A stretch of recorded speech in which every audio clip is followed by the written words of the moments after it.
Nagtigum ang mga estudyante sa International School of Technology, Art and Culinary kun Istak Davao sulod sa usa ka mall sa Bahada, Davao City aron ipasundayag ang ilang mga talento sa ika-7th Culinary Olympics. Kapin 300 ka mga estudyante ang misalmot sa aktibidad. Sumala ni Raquel Trusio Ugaya, ang president sa ISTAC, gusto nilang ipakita sa publiko ang abilidad sa ilang mga estudyante sa nagkadayang kategorya pinaagi niini nga kompetisyon.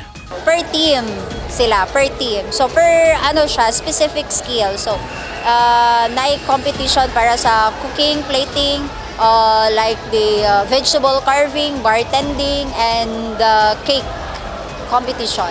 Gigrupo ang mga estudyante matag kategori. There are 4 teams per category. So gigroup na mo ang mga students. So gimix na mo.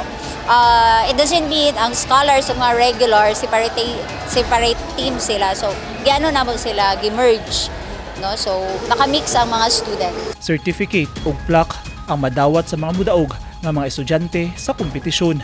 Actually kani magud na event gi-create ni namo kay during ani na event ginatapok na mo ang mga industry partners.